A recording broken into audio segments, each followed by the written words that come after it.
10시 17분 지나고 있습니다. 삼성전자가 플러스로 돌아섰습니다. 1% 상승세이고요. 그러면서 코스피도 조금 더 위쪽으로 고개를 드는 그런 형국입니다.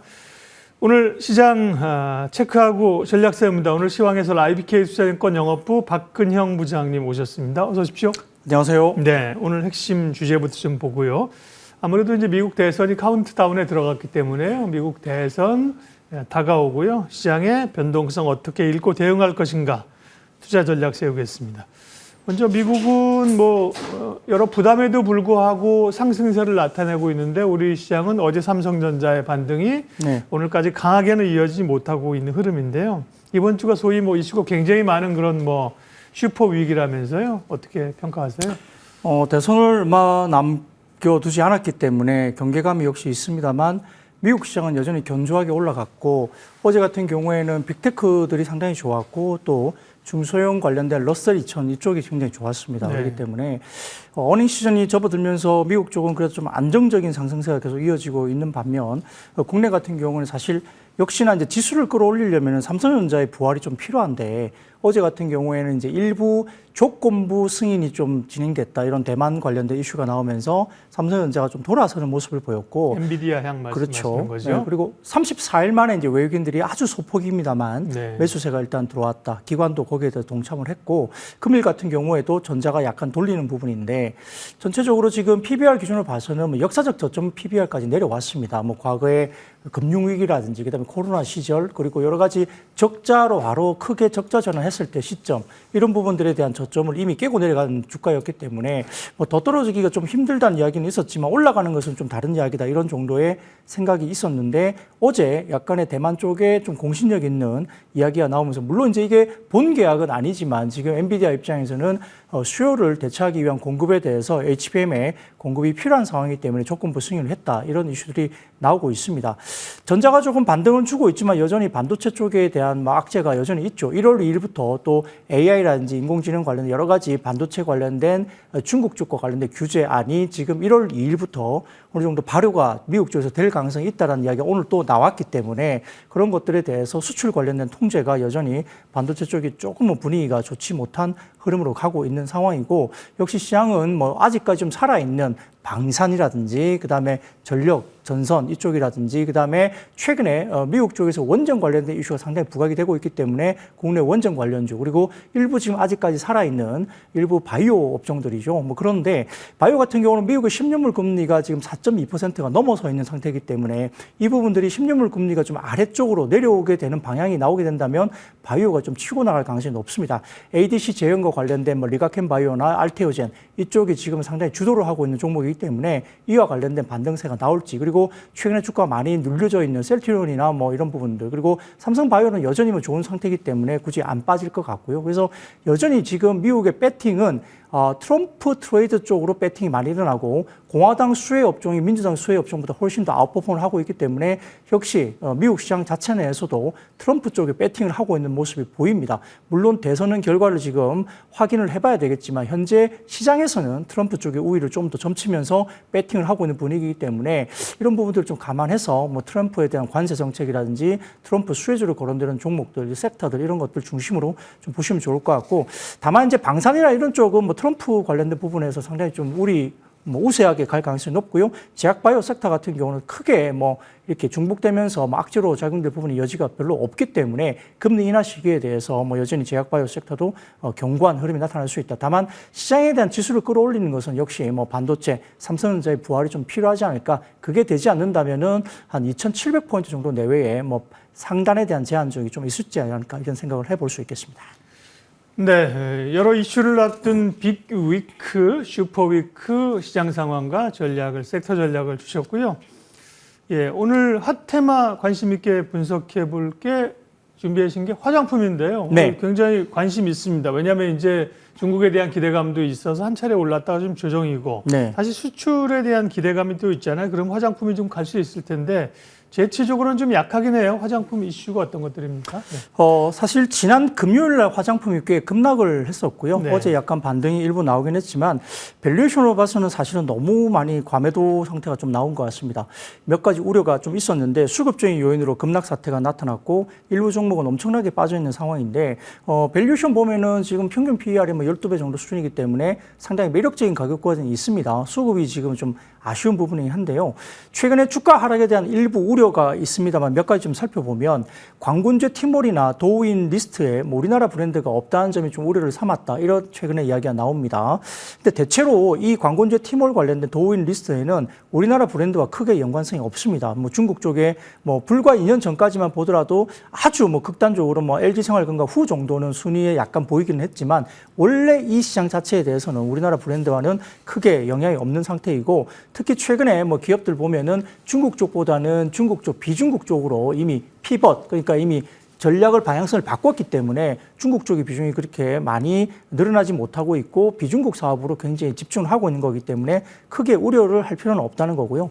두 번째, 광군제 성장률이 굉장히 자극적이었는데 우리 ODM사들은 어떨까 이야기를 좀 해보면은 실질적으로 지금 현재 티몰이나 도우인 순위를 보면 대부분 대다수의 럭셔리 브랜드가 랭크인 돼 있는데 사실은 럭셔리 브랜드 가운데서도 현재 로레알이 실적 발표를 했지만 상당히 앓는 소리를 했습니다. 로레알 같은 경우에는 오히려 상당히 좀 예전보다 뭐라 그럴까요? 조금만 좋은 게 있으면 로레알은 상당히 그걸 뻥튀기 하면서 IR을 많이 했던 회사로 알려져 있는데 이런 부분을 대비해서도 로레알이 최근에 좀 힘들다 이런 이야기를 하고 있거든요. 그래서 로레알 같은 경우는 미국의 성과 부진 관련해서 이야기가 나오는데 역시 거기에 대해서도 선케어 제품에 대한 판매 부진도 코멘트가 나왔습니다. 이런 것들 때문에 일단 뭐 수요에 대해서 우려가 좀 있는 것이 아니냐 이런 우려 때문에 화장품이 또 안 좋았을 것 같은데 아까 말씀드린 것처럼 로레알 같은 경우는 기본적으로 조금만 성과에도 굉장히 거대하게 자화자찬 포장하는 회사로 잘 알려져 있는 회사인데요. 그런 회사가 G세대들의 다른 브랜드로는 이탈을 언급하기 시작하면서 혁신성이 본인들이 부족했고 적식성 있게 제품을 출시하지 못했다라고 총평을 한 것입니다. 그것 때문에 결국은 아마존의 중저가 10달러에서 15달러 정도 수준의 제품으로 이동한 영향도 중첩됐다고 이야기를 하고 있는데 그러면 그 이탈이 과연 어디로 갔을까를 생각해 봐야 됩니다. 로레알이 우려가 있다는 것이 악재인가? 그렇지는 않다는 거죠. 그러한 변동이 되는 것들은 결국 K뷰티, 중저가 인디 브랜드로 왔다고 볼 수 있기 때문에 MS가 결국은 한국 쪽에 올라오는 거고요. 그 다음에 키엘이라든지 랑콤 같은 글로벌 회사들도 브랜드들이 K뷰티를 지금 카피하는 게 물건들이 많이 나오거든요. 그런 것들 방증이 된다는 겁니다. 그리고 네 번째, 로레알이 혁신적인 제품이 부재했다는 거, 그리고 특히 색조에 대해서 적시성이 떨어졌다는 부분에 대해서 코멘트는 우리가 이걸 좀 보면 2026년까지 단계적으로 아웃소싱을 할 가능성이 굉장히 높게 보입니다. 거기에 따라서 로레알의 깐부 회사가 어디냐 생각해 보면 코스맥스가 가장 친한 회사로 알려져 있기 때문에 최근에 코스맥스가 좀 반등이 나오는 모습이 잠깐 보였고요. 그 외에도 센스 인터내셔널 같은 경우는 로레알이 인수한 3C 대표 제품인 틴트를 제조했던 회사고 입생로랑 브랜드가 처음으로 외주를 지은 기업으로 주목을 할 필요가 있겠습니다. 그다음에 한국 콜마 같은 경우는 다양한 품목군의 로레알 제품을 받은 사례가 또 있기 때문에 주목을 해야 되고 제닉 같은 경우도 과거와 현재에도 랑콤의 하이드로겔 마스크팩을 생산한 사례가 있는 회사이기 때문에 추가 제품 제안도 받고 있다고 알려지고 있습니다. 그래서 국내 상장 ODM사들의 캐파가 상당히 좀 풀캐파로 돌면서 상당히 좀 캐파 구하기도 귀하다 이렇게 이야기가 되고 있는 상황이고요. 더군다나 상반기 대비 아마존의 뷰티 앤 퍼스널 케어의 상위권 랭크인의 브랜드 수가 국내 브랜드 수가 줄어들었다는 뉴스가 나왔는데 실제로는 그렇지 않았습니다.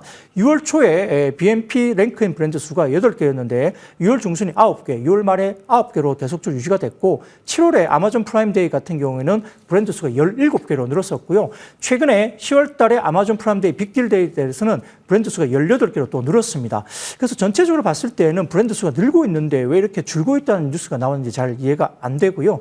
더군다나 마지막에 코스미카 코리아가 실적 쇼크 관련된 이슈가 있느냐는 이야기들이 많이 돌고 있는데 실질적으로는 연간대로 봤을 때는 별 문제가 없을 것 같습니다. 다만 3분기가 다소 좀 이연되는 4분기로 넘어간 숫자가 있기 때문에 3분기가 약간의 쉬어가는 분기가 될 수 있고 그게 4분기로 이연되면서 전반적으로 봤을 때는 아마 연간 단위로 봐서 실적에 대한 브랜드 크게 영향이 없다는 측면에서 화장품이 저렇게 뭐 꺾여지면서 뭐 주가들이 많이 빠져야 되나 이에 대해서는 사실은 좀 납득할 수 없는 어떤 수급적인 이슈로 볼 수 있겠습니다.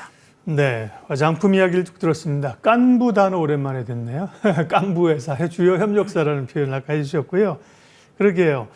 그 2분기 때는 이제 소위 뭐 인디 브랜드들이 약진했었잖아요. 실리콘투, 아이패밀리 SC 이런 종목이 약진했었는데 아이패밀리 SC 같은 이런 기업들은 이 고점에서 상당 부분 또 이제 상승분을 반납을 해놓은 상태고, 그러면 화장품 어디를 주목해 봐야 되는지, 원래 이제 뭐 북미나 유럽이나 뭐 인디 브랜드가 뜨다가 최근에는 네. 중국 부양하면서 아모레퍼시픽이 한번 확 떴었잖아요. 그죠? 네, 그럼 이제, 맞습니다. 이제 중국에 좀 관심을 가져야 돼요. 역시 중국은 제외하고 다른 지역을 봐야 돼요.